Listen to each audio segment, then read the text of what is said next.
done and dusted? Tomorrow is a skip? Absolutely. I think that's de facto what's going to happen. And I think now we have to look to the June number to see if that comes drastically lower. We do have to take into consideration, John and Stuart, I'd like to hear your thoughts on this, how much base effects come into play. We do know that we had the oil shock last year, that's rolling off. And in June, we're probably going to get another deceleration in headline inflation. So I think we need to take base effects into context here. I'm also looking at the real wage data. I think that's important to continue to look at. And as I said, I think that the NARU and where that is remains relevant, even though it's kind of faded out of a lot of economists' purview. What is the risk of some of these volatile prices moving the wrong way on the Fed at this juncture?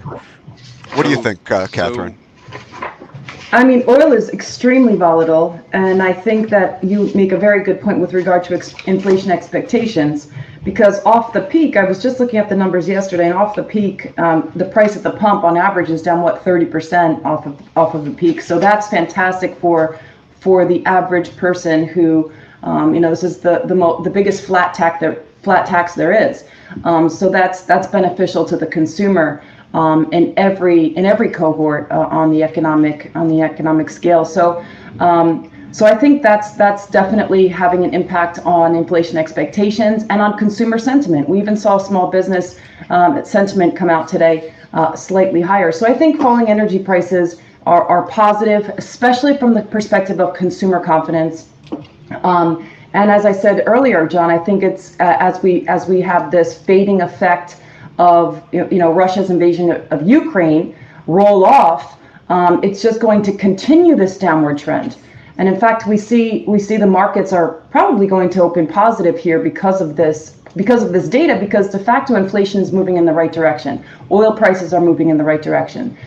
Shelter is taking a longer time to roll off, but historically it does take rents. It's kind of one of the more sticky prices, so it's going to take rents some time. I mean, John, you and I are here in Miami. It's a different story than everywhere else, where rents remain high and the housing market remains in boom, right? So I always tell people, even though I live in Miami, we can't talk about this. This is a completely different animal than the national home price index.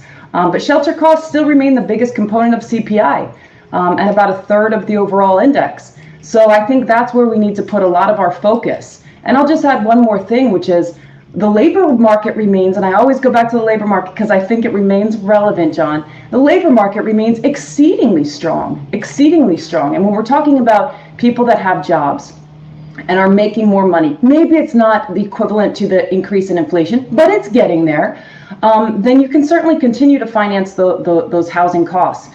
Something's got to give at some point because housing costs continue to move so dramatically higher, outpacing wage increases. But I think these are the things that we need to be focused on. Treasury yields are dropping, 2 years down 5 basis points. I'm just looking at the data here. We see a shift in Fed expectations. With just 3 basis points, Bloomberg is reporting of hiking priced in for June and 20 basis points for July. So I think a skip is in play, and maybe a skip in July as well. My contention, and I'll finish here, John, to not go too long, but I do think the Fed is going to have to hike at least one more time. I think the terminal rate is probably 5.5%. Of course, this depends on the data, but my view is that with a labor market so hot like we have right now, habits of consumption do not change. If habits of consumption do not change, consumption is unlikely to contract. So if that's the situation, I think inflation remains sticky for an extended period of time, requiring the Fed to move later down the line. So the next move, in my view, is unlikely to be a cut. It's more likely to be an additional hike.